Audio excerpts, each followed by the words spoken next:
পাদ্রী কয়, জুনাইদ, দরজা জানালার চৌকাঠের মধ্যে লেখা মুহাম্মাদুর রাসূলুল্লাহ। আরে জুনাইদ, চৌকাঠের মধ্যে তোমার নবীর নাম লেখা। আল্লাহু আকবার বলো। গেটের মধ্যে তোমার নবীর নাম লেখা, যেই দিকে তাকাই তোমার নবীর নাম লেখা।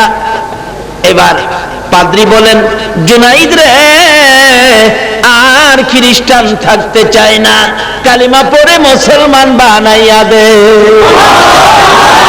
1800 খ্রিস্টান বলেন, পাদ্রী যদি তার ধর্ম ছেড়ে দিয়ে, পাদ্রীগিরি ছেড়ে দিয়ে জুনাইদের হাত ধরে কালিমা পড়ে আখিরি নবীর উম্মত হইতে পারে, আমরাও আর পাদ্রীর পক্ষে যাব না, চলো না জুনাইদের পক্ষে রওনা হয়ে যা। আল্লাহর ওলিরা সারা পৃথিবী জুড়ে এইভাবে নবী চিনিয়েছে, নবীর পক্ষে মানুষকে ডেকেছে। আজকে সেই ওলিদের শানুমান এই দেশের কিছু মানুষ শুনতে চায় না। যেই নবীর উসিলায় কুল কায়নাত, যেই নবীর উম্মতের এত মর্যাদা, এই নবীকে সঠিকভাবে মানতে চায় না।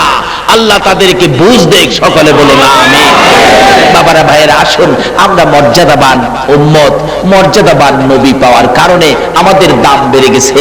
আল্লাহ বলেছেন, বন্ধু, তোমার একজন উম্মত পৃথিবীতে থাকতে দুনিয়াটা ধ্বংস হবে না, একটা উম্মত হাসরের ময়দানে থাকতে বেহেশতের দরজা বন্ধ হবে না। এত দামি, এত মর্যাদা যে নবীর উম্মতের, আমরা সেই নবীর উম্মত। তাই কোরআনের পক্ষে বসেছি। এই কোরআনের পক্ষে বসার কত যে মর্যাদা, ওদিকে যাব না, লম্বা হয়ে যাবে, আমি সংক্ষেপ করে আনতেছি। এই কোরআনের পক্ষে থাকে কত যে লাভবান, কত যে আমরা আল্লাহ চাইতো বরকত পাবো। যে কোরআনের একটা জের, একটা জবরের বিনিময় সমস্ত পৃথিবী বিক্রি করে দেওয়া যায় না, সেই কোরআনের পক্ষে আপনারা বসেছেন। সেই কোরআনে আল্লাহ রাব্বুল আলামিন ওয়াজ করেছেন, যে কোরআন এই রমজানে নাজিল করেছেন, ওই কোরআনে ওয়াজ করেছেন। কি ওয়াজ? ইয়া আইয়ুহাল্লাযীনা আমানু দুখুলু ফিস-সিলমি কাফা। ও ঈমানদাররা, এটা আল্লাহ ডাকতেছে, তোমরা পুরাপুরি ভাবে ইসলামে দাখিল হয়ে যাও। সুবহানাল্লাহ। কে কইতাছে? আল্লাহ। আজকে যারা পূজার মণ্ডপে আছে, হেরারে কইছে? ঈমানদাররা কইছে। তাহলে বুঝা গেল ঈমানদারদের প্রতি আল্লাহর ভালোবাসা। আচ্ছা বলুন, রাস্তাঘাটে ঝগড়াঝাটি, বিপদ আপদ দেখা দেয়, ঝড় বৃষ্টি আইতাছে, এরকম সময় যে বাবার সন্তানাদি আছে, এই সন্তানদের ডাইকা হেফাজত করেনি? এই আব্দুল মালিক, ও খালেক, বিপদ, তাড়াতাড়ি আয়। অথচ অন্য লোকের অনেক সন্তানাদি পড়ে আছে, হেরারে তেমন একটা ডাক দেয় না। নিজের সন্তানদের ডাইকা মা বাবা গড় নেয় কিনা কন্ত? দেখেন, আমরা ডাইকা ওই জান্নাতের মতো শান্তির ঘরে নেওয়ার জন্য নবীজি মদিনার মাটিতে শুয়ে রয়েছে, নবী বেহেশতে যায় না। আর আল্লাহ পাক কোরআন শরীফে ডাকতেছে, ইয়া আইয়ুহাল্লাযীনা আমানু দুখুলু ফিস-সিলমি কাফা। ও ঈমানদাররা, তোমরা পুরোপুরি ভাবে ইসলামে দাখিল হয়ে যাও। কই দাখিল হইতো? আচ্ছা, ইসলামে দাখিল হইলে, আপনি যে ইসলামে দাখিল হইছেন, এটার প্রমাণ কি? তাও আল্লাহ বলছে, ওমা খলাকতুল জিন্না ওয়াল ইনসা ইল্লা লিয়াবুদুন। আমি মানুষ এবং জিনকে বানাইছি আমার ইবাদতের জন্য। ইসলামে দাখিল হওয়ার অর্থ কি? ইবাদত করা না ছাড়া? আরো জোরে কোন? এখন সকল ইবাদত করলেন, কোরআনের পক্ষে আসলেন, নবীর পক্ষে আসলেন, নবীকে ভালোবাসা দিলেন, নামাজ, রোজা, টুপি, দাড়ি, মসজিদ বানাইলেন, মাদ্রাসা বানাইলেন, তাফসীরুল কোরআন মাহফিল করলেন, কোন দিকের ইবাদত বাকি নাই। কিন্তু এই রমজান মাস আসার পরে একটা ভেজাল বাড়ছে। রমজানটা লাভের জিনিস, আবার ভেজালও আছে। রমজান পাওয়াতে আপনারা 5টা রোজা করলেন, খুশি না বেজার? রাসূল বলছে, রমজান পায়া যারা খুশি হয় এরা বেহেশতি। আমার নবীর কথা সত্য নেই। এখন নিজেরাই বাড়িতে গিয়ে মাপ দিবেন, আপনি বেহেশতি না দুজুকি। যদি রমজানের রোজা রাখতে, রমজান মাস পায়া আপনাদের আনন্দ লাগে, রোজা ভাঙতে মন চায় না, তাহলে আপনি নিশ্চিত হবেন বেহেশতি। কারণ নবীজির কথা কি সত্য? নবীজির কথা কি? আরো জোরে কন। নবীজির কথা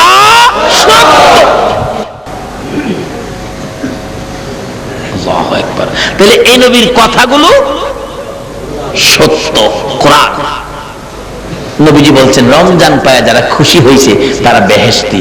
এইভাবে রমজানের আগমনে নবীজিও খুশি, খুতবা দিবেন, মিম্বরে উঠতেছেন। এমন সময় জিবরাইল আয়া কয়, হুজুর দাঁড়ান।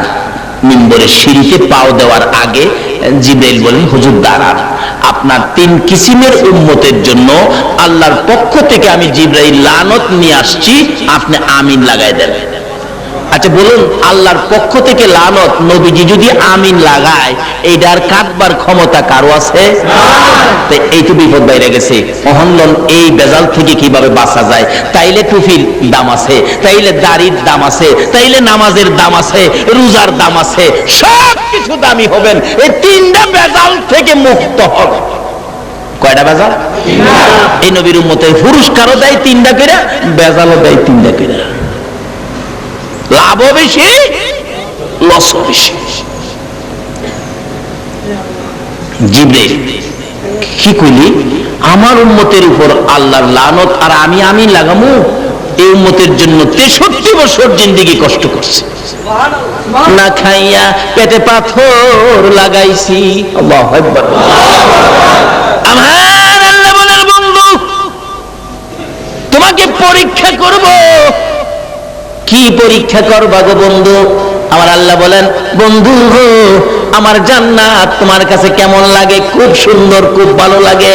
বন্ধু তুমি কি আমার জান্নাত নিবা না তোমার উম্মত নিবা? আপনাদের ধারণা নবী কোনটা নিবে? আমার নবী চোখের পানিগুলো ছেড়ে দিলেন, প্রভু গো, তোমার সুন্দর জান্নাত দেখতে সুন্দর লাগে, কিন্তু আমি মনে শান্তি পাই না। তোমার জান্নাত বড় ভালো লাগে, আমার শান্তি আসে না। তাহলে তুমি কি নিতে চাও? মাহবুব, তোমার জান্নাত আমি নিতে চাই না, আমার উম্মত আমারে দিয়ে দাও।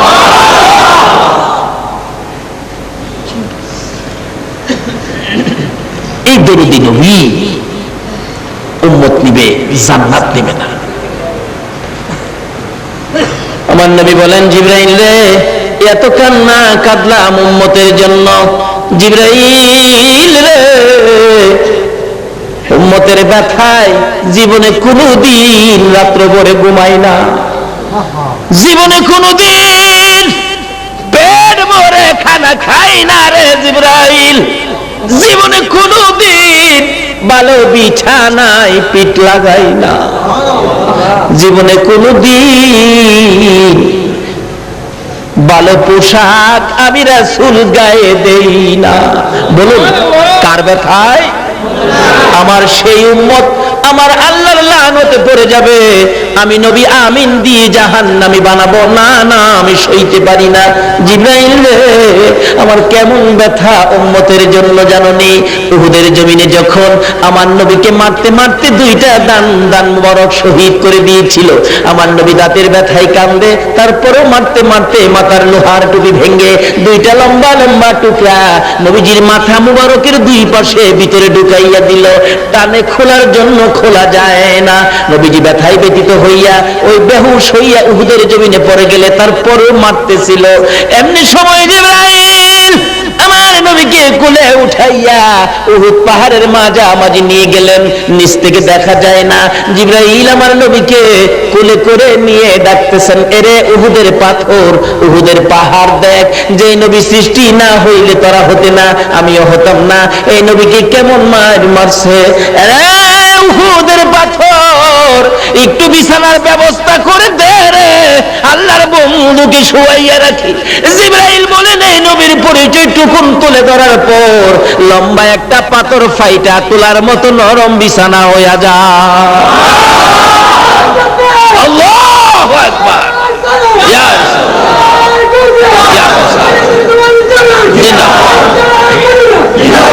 জিন্দাবাদ জিন্দাবাদ নবীর সেনা, বলুন বলুন, জিন্দাবাদ জিন্দাবাদ নবীর সেনা জিন্দাবাদ। আমল করো নামাজে রোজা কায়েম করো সুন্নিয়াত, আমল করো নামাজে রোজা কায়েম করো সুন্নিয়াত। জিন্দাবাদ জিন্দাবাদ নবীর সেনা জিন্দাবাদ, জিন্দাবাদ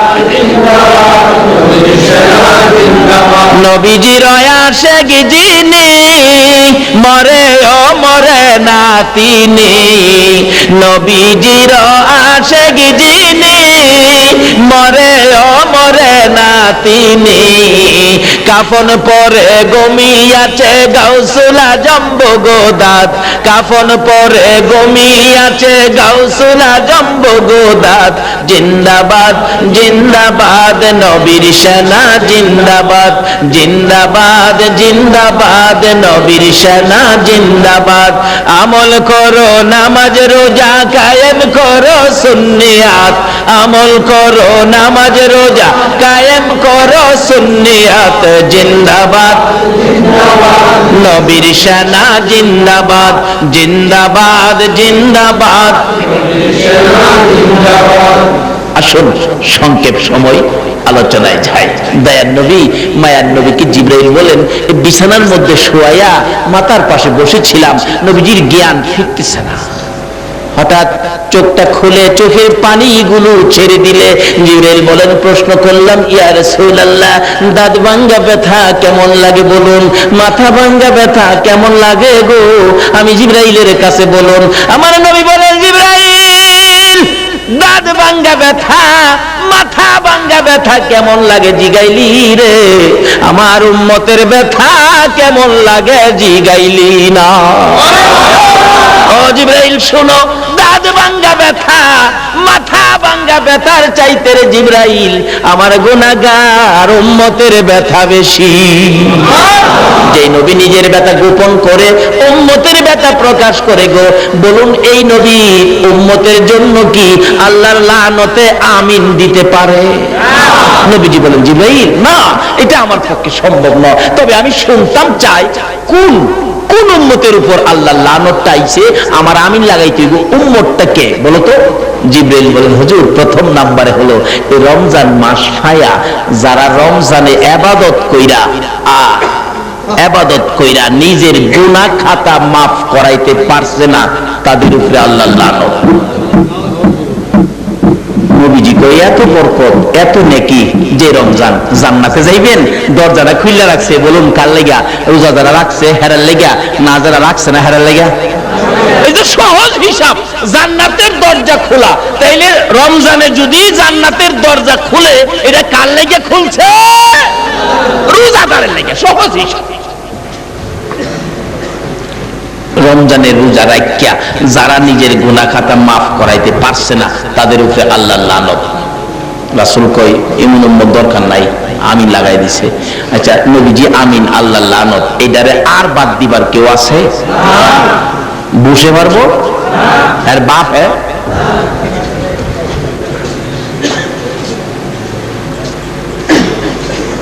নবীজি কই কি অথচ কত বরকত। আল্লাহকে বন্ধু গো, আমি তোমার উম্মতের জান্নাতে নিমু। নবীজি অনেক খুশি না বেজার? আল্লাহ গো কেমনে নিবেন, আমার উম্মত তো 11 মাস ভালো কাজ করে নাই, বেড়া বেড়া চলছে। আল্লাহ চিন্তা করেন না, আমি সোজা করে এলাম। যেমন এই মাসটার নাম জানি কি কইছিলেন? রমজান। রম শব্দের অর্থ হলো পুড়ে যাওয়া। রম শব্দের অর্থ কি? পুড়ে যাওয়া। এটা কোন পুরা? পুরা সাইকেল এলাউন এই পুরা না, কোন কোন পুরা আছে পুরলে জিনিসের দাম আরো বাড়ে। যেমন যারা স্বর্ণের অলংকার আদি বানায়, বলুন স্বর্ণের চাক্কাটা কি টিপটা অলংকার বানাই করে? এটারে কই দেয়? কয় দেয়? আচ্ছা আগুন দেওয়ার অর্থ কি? এটারে সাইকেল এলাউন কি করুন? অলংকার বানানো। আল্লাহ কই বন্ধু গো, আমিও রং শব্দের আগুন দিয়ে রং শব্দের পুরানি দিয়ে তোমার উম্মতের পুইরা সাইজ করবো। কইনি তো? কইনি তো?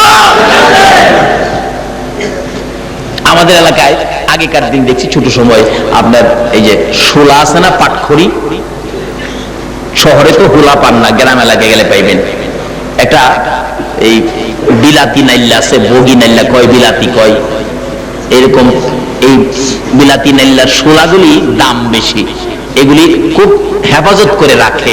কিন্তু দেখবেন রাখবার আগে এগুলিরে আগুনে দিয়া একটু কি করে সেক দেয়। অর্থাৎ সেক দেওয়ার অর্থ শোলা পুইরা লাও না, এটারে উপরে রাখবার লেগা, সম্মানের সহিত রাখবার লেগা এটার মধ্যে যে কিছু ফেসা টেসা ভেজাল বুজাল আছে এটা দিয়া এটার পরিষ্কার করা। আল্লাহ কয় বন্ধু আমিও তোমার উম্মতের 11 মাসের যাই ঝামেলা রং শব্দ দিয়া ঘুরুন। অনেক সময় দেখবেন লোহা দিয়া দাও বানা, বলুন তো লোহা দিয়া দা যে বানা এটা কি হাতে বাঁকা করতে পারে? এটা কি দিয়া করে? আচ্ছা আগুন দেওয়ার অর্থ কি লোহাটা পুইরা শেষ করে দেওয়া? এটা কি করা অর্থ? দাও বানা, কুড়াল বানান, কোদাল বানান, এরকম আগুনে দেয়। আল্লাহ কয় আমিও রং শব্দের আগুন দিলাম তোমার উম্মতেরে। যেমন আমাদের এলাকায় একটা সিস্টেম আছে, সনের ঘর বানাইলে আপনার বাঁশ কেটে আনে। বাঁশ চিনেন তো? বাঁশ বাঁশ মাঝে মাঝে আঁকা বাঁকা হয় না? মিস্ত্রি কয় চাচা এই বাঁশটা খুব ভালো, কয় এটা আঁকা বাঁকা, এটা দেখতে ঘরের কাজ লাগবে না, কয় সাইজ করুন না। আমি চিন্তা করেন না মিস্ত্রি কইতেছে কিভাবে করবি, কিছু বন কোড়া জোগাড় করেন। বন কোড়া জোগাড় করলে আগার থেকে বাঁকা জায়গাটা আগুনের মধ্যে একটু ছেঁকা দেয়, ছেঁকা দিয়ে গাছে লাগাইয়া ধাক্কা মারে, ধাক্কা মারলেই সোজা হয়। চাচা দেখছেন সাইজ কিনে লাইতেছি, নিতে নিতে নিতে নিতে একবারে গোড়া পর্যন্ত গেছে, গোড়া দিয়া মোটা বেশি তো ওই আগুনের তাপে সোজা হয় ঠিক, আবার আস্তে আস্তে বাঁকা হয়ে যায়। এইবার মিস্ত্রি কয় চাচা 15 থেকে 20 মণ ওজনের পাথর আছে, ওই পাথর বেটা অভাব আছে, পাথর দেওয়া যাইব, 20 মণ ওজন দেন, কমপক্ষে 20 মণ দিলাম। কয় দেখবেন এটা এটা চাপা দিয়া ধইরা পাথর দিয়া উপরে দিয়ে দিলেন চাপার উপরে। কই এখন ধইরেন না, সকালবেলা দেখবেন সোজা হয়ে যাবে। সকালে ঠিকই খুইলা দেহে আগুনের সেকা, পাথরের চাপা, বাঁশ একবারে সোজা।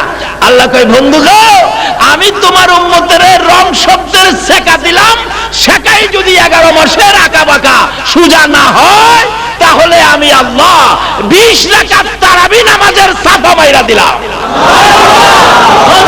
তবু তোমার উম্মতের কই নিমু? কয় না কয় না, কই নিমু?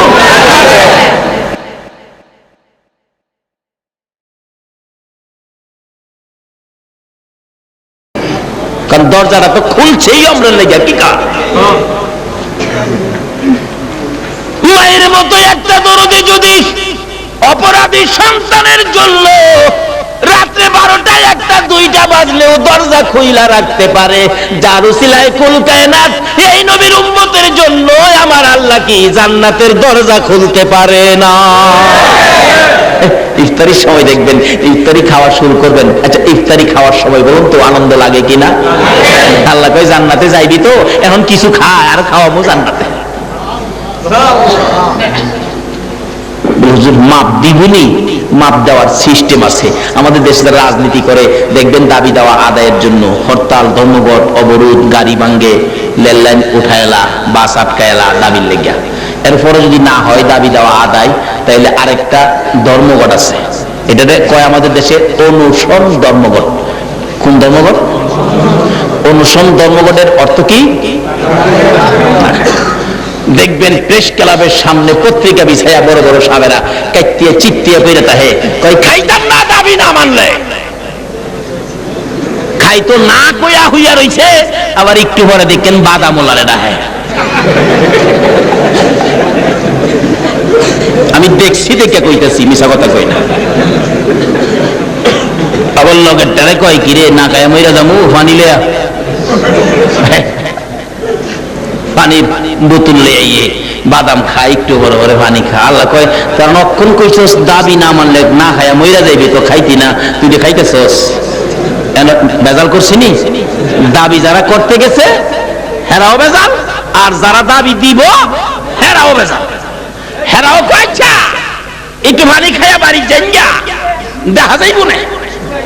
দেখছেন দাবি করুন নাও বেজাল, দেউন নাও বেজাল। কিন্তু আমরা যে দাবি করি না অনুসরণ ধর্মঘট, সুবে সাদেকের আগে সেহরি খাইছি, বলুন সারাদিন কি কিছু খাইছে? আল্লাহ কয় দাবি করুন না বেজাল নাই, দাবি দেউন না তো কোনো বেজাল। আর একটু সবুর কর দিতাছি, খায় না খায় না খায় না। ফেরেশতারা জিগাই খোদা গো হ্যাঁ কি না খায় মইরা যাইব? ওই জিজ্ঞাস না কেরে খায় না। মাঝে মাঝে দেখেন বিকালবেলা গিয়া শরীরটা শি হইয়া উঠে, পশমগুলি দাঁড়ায় যায়, শরীরটা বিজার মারে। এই সময় ফেরেশতারা জিগায় কিরে খাইতি না? না খাইয়া মইরা যাইবি? তোর শরীরটা কি একটু ঝাঁকি মারে। তখন ফেরেশতারা হাত মিলাই মুসাফা করে, ও আল্লাহর আদরের বান্দা, খাইতি না, না খাইয়া মরে যাবি, এই সারা দিন পার হয়ে গেল, কিচ্ছু খাইবে না, নাকি কেউ পানি খাইছিন? খাইছিন? আচ্ছা, কারে বয় করে খায় না? এক বেচারা বলে পানির নিচে ডুব দিয়া পানি গায়ে রয়েছে, মানে কেউ দেখছে না। আল্লাহ কয়, তুই ভাবছস কেউ দেখছে না, ওখানে তোরে সবাইরা দেখামো। পানি খাওয়ার সময় এই যে মাটির নিচে থাকে এক জাতের মাছের মতো লম্বা লম্বা, এটারে কি কয়? কুচ্ছা। আমরা দেশে কুচ্ছা কয়, চিনছেন না? আরে বাইম মাছের মতো।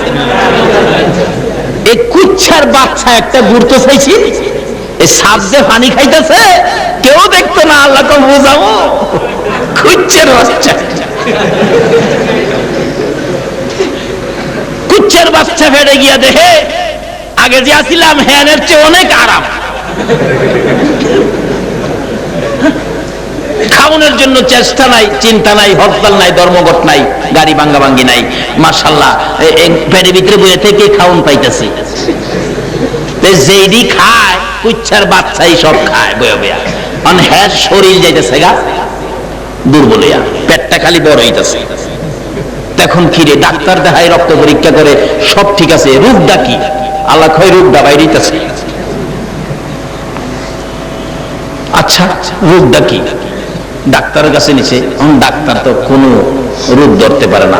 যত বড় ডাক্তার হন, রোগী না ধরতে পারলে, রোগ না চিনতে পারলে ডাক্তারের গুডওয়েলটা বাড়বো না কমবো? এক জায়গায় এরকম পেটের মধ্যে একটা বিছা ছিল, বিছা কিরা ছিল, ডাক্তার চিকিৎসা করে আগেকার দিনে, কিন্তু রোগ ধরতে পারে না। অবশেষে ডাক্তার কয়রে যদি বালা না করতারি তাইলে তো আমার ডাক্তারই থাকতো না, এর চেয়ে বালা এটারে মাইরে লাইলে রাত্রে একা গিয়া একটু বিষ খাওয়ায় দিয়া এসে বসে, রোগী মেরে যাগা, ডেড বডি। বসে সকালে মারা গেছে, বাইর কেটে দিস। সকালে গিয়া দেখে বেটা বড় বড় চোখ দেখায় দিচ্ছে।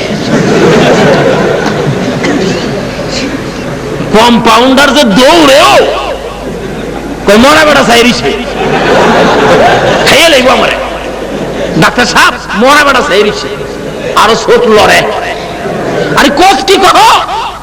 ডাক্তার নিজে হয়েছে আয়া দেখে ঠিকই, কিন্তু বিষ খাওয়ার পরে যে জীবটা ভিতরে ছিল কিরাটা, হেটা মনে করছে হেটা বুঝি সর্বতই বিষটা পুরাটা কিরাটাই খাইছে, খায়া হেটা মরছে, এইটা মরছে। এমন এক ডাক্তারের কাছে ধরাত পড়ছে, রোগীর রোগ পায় না। ডাক্তার কয় কি করি, ব্যাপারটা কি? এই যে ওষুধপত্র খাই, যা কই এটা দেখুন লাগবো। আপনারা সব বাইরে যান, শুরু বর্ষি আছে না, বর্ষি, বর্ষি চিনেন না? মাছ ধরে যায়, এই বর্ষির মধ্যে কদুর কলা লাগাইয়া দিছে ভিতরে ঢুকাইয়া। কুচ্ছা তো মনে করছে আগের খাও নই, তাই তো খাইছে খুব সুন্দর কেনা। টান্দা দেখে, টান দিলে একটু আইয়ে আবার ভিতরে যায়, কই কাম তো হইছে। টাইম না বাইর করছে 2 হাত লম্বা কুচ্ছা। লোকেরা এই যে দেখো তার ফেটের ভিতরে এটা আছে, ফেটের ভিতরে এটা গেল কিভাবে? এটা গেল কি হবে? আল্লাহ কয় হে কাম দাও বাইর করুন। এটা গেল কিভাবে? বেটা কি কুচ্ছা গেল তোর পেটের ভিতরে কিভাবে? কয় আল্লাহরে কোন মাফ করতো, আমি মাফ চাই, আপনারাও আল্লাহর কাছে কোন। আমি রমজানের রোজা রেখে ডুব দিয়া পানি খাইলাম, কেউ দেখতো না, মনে হইরা নিচে গিয়ে পানি খাইছিলাম, ওখানে আল্লাহ সবাইরে দেখাইয়া দিছে। বলুন এই ক্ষমতা আমার আল্লাহর আসেনি? আচ্ছা, এই জন্য কইলাম আমরা রোজা রাখা কেউ কি খায়? আচ্ছা, সন্ধ্যার সময় ইফতারির আগে কেউ যদি কয় তাহলে 200 টাকা দেন, কোন রোজাদার রোজা ভাঙবো? ফেরেশতারা কয় খোদা গো, হেরা তো খায় না, খায় না। আল্লাহ তো ব্যাপারটা কি, হেরা কি অনুসরণ ধর্মঘট করছে? হেরা খায় না, তখন নিশ্চয়ই কোনো দাবি আছে। ইফতার নিয়ে বই রয়েছে, খায় না, খালি গরিব খাইছা। একজন টাইম মনে হয়ে গেছে, আরেকজন না তোমার গরিব হাস 2 মিনিট বাহি আছে। আল্লাহ কয় কি রে ফেরেশতারা? আল্লাহ 2 মিনিট বাহি আছে, ফাঁস কইয়া খায় না। ব্যাপারটা কি? আল্লাহ গো, এদের মনে কোনো দাবি দেওয়া আছে। আচ্ছা, তোমাদের দাবি কি? একজন আরেকজনকে কয়, রোজা ভাঙতাম না, রমজানে বলে আল্লাহ মাফ করে দেয়, আল্লাহ মাফ আদায় করুন, 30টা রোজাই করুন, তবু জীবনের গুণাগুলি মাফ লম। কারণ এই রমজানে যদি ইবাদত করে গুনাহ মাফ করাইতে না পারি, আল্লাহ লানত নবীজি আমিন লাগাই দিছে, উপায় থাকবে না, টুপি দাড়ি পাঞ্জাবি সব বরবাদ হয়ে যাবে, কোনো কাজে লাগবে না। তাই মাফ লমুই লমু। ফেরেশতারা কয়, খুদা গো, হেরা বলে মাফ না দিলে খাইতো না। আমার আল্লাহ কয়, ফেরেশতারা রে, তোরা সাক্ষী থাক, ইফতার সামনে নিয়ে বসা, মাপ না দেওয়া পর্যন্ত যখন খাবে না রে, ইফতারির পানি মুখে দেওয়ার আগে আগে আমি আল্লাহ ঘোষণা দিলাম, তাদের তামাম জিন্দেগির গুনাহ ক্ষমা করে দিলাম।